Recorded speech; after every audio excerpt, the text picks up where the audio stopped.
it's me, Alexa, and today we're going to be talking about Chandramukhi. So, I am aware that this is a remake. This is the Tamil language remake of the original 1993 Malayalam film called Mena Chitra Tazhu, which was written by Marhu Mutam and directed by Fazil, and then it was remade into Kannada in 2004, which by the name of Aptha Mitra, who was written and directed by P. Vasu, who also did this Tamil remake. I have only seen this version of the film, so let me know if you guys think I should watch some of the other ones. I know there's also a Hindi remake of it, so let me know if you guys think I should take a look at any of those. This is right now the only one I've seen though, and that's the one that we're going to be talking about. Alright, so my overall thoughts on the movie.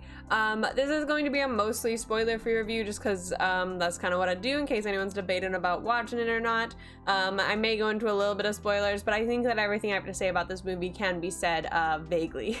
So y'all will know what I'm talking about if you've seen it, and you'll also get a good idea of whether or not you want to watch it if you're still debating. It is from 2005 though, so I definitely, if you do like this style of film, I definitely recommend going to watch it. So Chandramukhi is a comedy horror film, and overall I thought that it did a really good job of the comedy, and it also utilized some horror elements really well to make for a quite enjoyable movie. I'm not gonna lie, the first half of the movie I was a little worried. I thought I wasn't gonna like the movie because there were some good comedic moments in it still, and it had like a few good moments in variety different ways in that first half, but it was very slow and nothing was super engaging for me.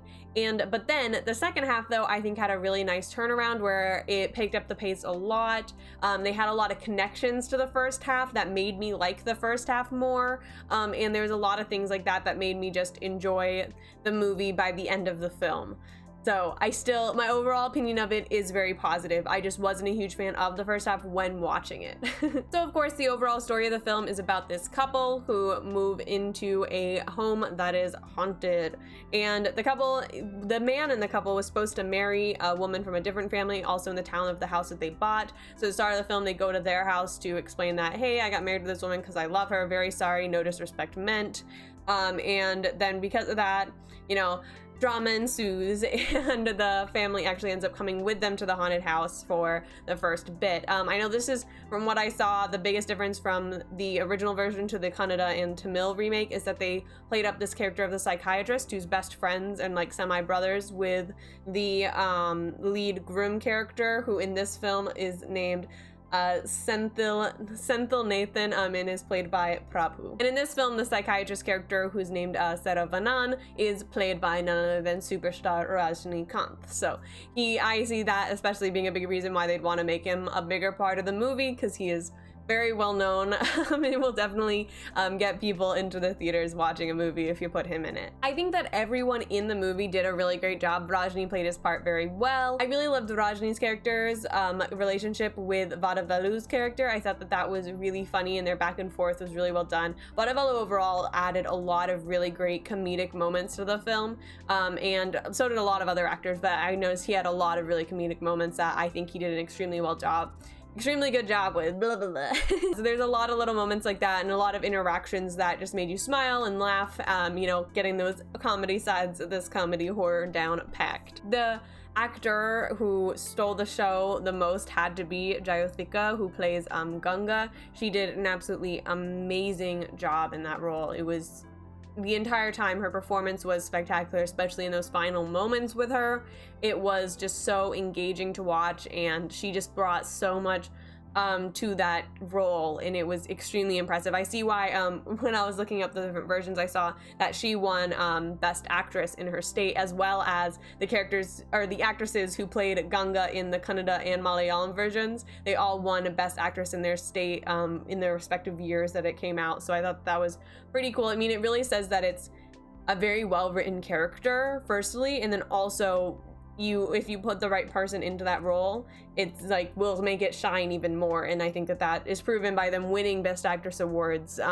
It shows that they picked a great person for it and wrote a great character to allow those actresses to shine. Rajni, I started talking about him a little. He did a really great job. I mean, he was his charismatic self, you know. I wasn't a huge fan of how he's like supposed to be a psychiatrist and then it has him like read minds, because I feel like that gives a not great idea of what psychiatrists are, because they're like really helpful with mental health and all that. So like I wasn't a big fan of that, because I think that was a great representation of the profession, but it added a lot of comedic effect. I'm not like really mad about it or anything. It's just something that I noticed and was a mental note that I made throughout the movie that I felt like sharing.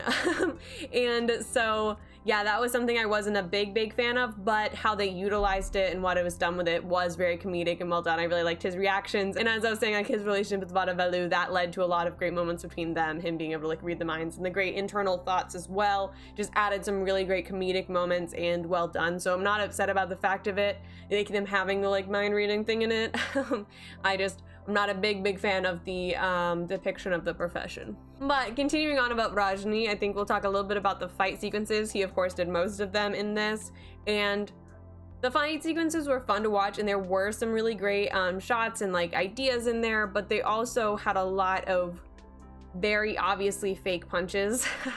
Like there was a lot of times where you could just see the space between like the fist or the foot and the body that he was hitting, which I know of course he's not actually hitting them. I know that that's how you film them, but I wish maybe it like looked a bit more real. I also have to of course give credit, he was I believe around 55 whenever this movie came out, or whenever they were filming it, like around that age, and mid-50s, and so you know, that also adds to it. He's mid-50s and still running around fighting. Like, that's still very impressive.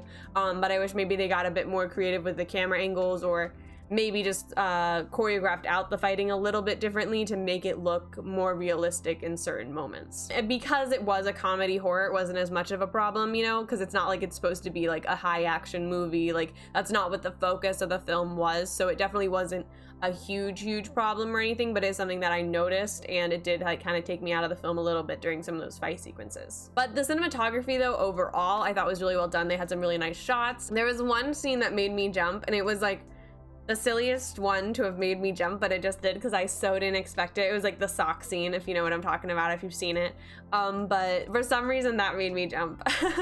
It was a very silly, fun scene, and I did like laugh afterwards at like the comedy of it, but it just surprised me. So I thought that was a good use. I think that says a lot about the music of it, because I think that it had a good build up and like musical cue and sound design cue there, as well as just well written surprise.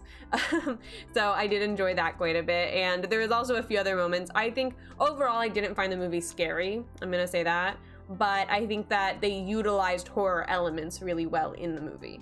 So like the point of view shots that they utilized of like it's supposed to be kind of the spirit, and they had these like shaky point of view that helped to add a lot to the unseen aspect, because you're like, who is that, like what's going on, so it makes you add those questions and have that it like adds that tension of not knowing, as well as that feeling of someone's watching our characters. And so I think that was utilized really smartly in the film and did help to create some tension and questions. But for me, it never had enough. There's a lot of comedy thrown in as well, which is a good thing. It's a comedy horror, but I think how it was laid out, and then just I didn't find it very scary. There was never a moment that I felt scared while watching it. I did jump once, but even in that jump, it was just like, whoa. It wasn't necessarily like fear, if that makes sense. There were a few creative shots that did stick out, where they had some really nice framing, and they did a really good job of just telling the story and utilizing both comedic and horror elements in the cinematography, as well as the editing and pacing of that.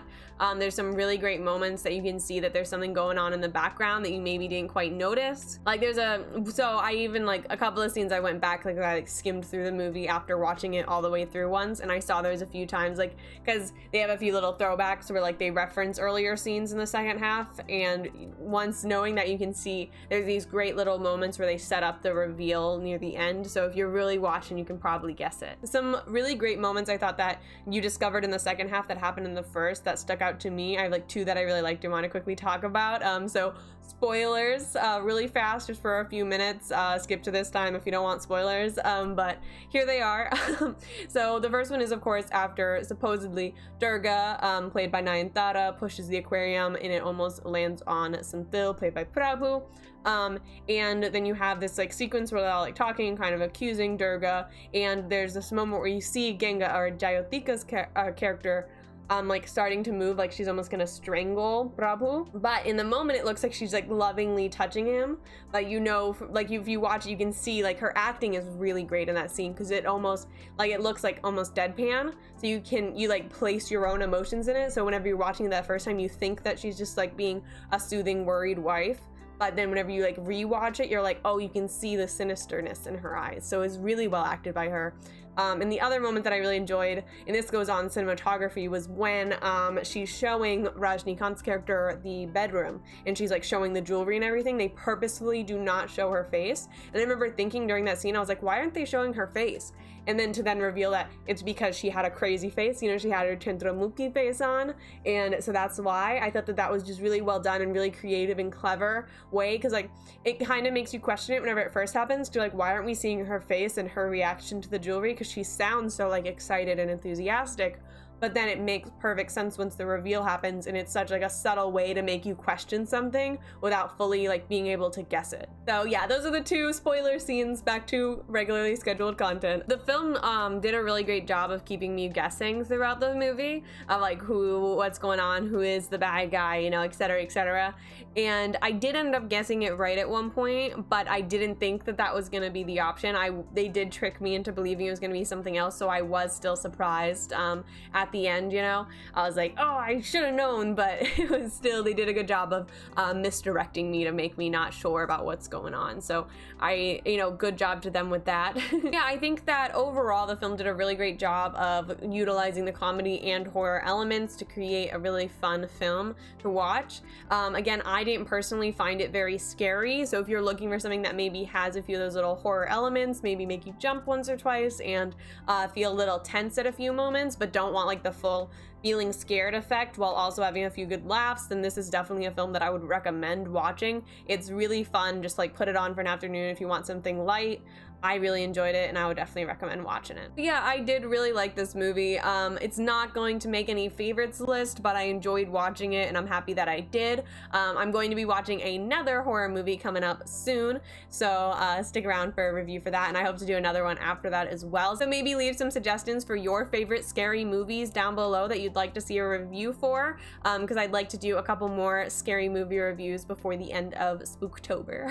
All right, now on to the final bit where we give the shark rating. So as I've said, I did enjoy the movie, but I don't think it was anything too amazingly like awesome, so it is going to fall into that hammerhead shark rating, which is of course a good category. It's like well made, I enjoyed it, but just doesn't really have anything that really gives it that extra oomph to pop it into those top categories for me personally. But yeah, all right, that is all I have to say about the Tamil language film Chandramukhi. Thank you guys so much for watching. If you enjoyed, feel free to hit that like button, subscribe, check out our Patreon, link in the description below, and I hope you all are staying safe out there and have an absolutely amazing day. Bye.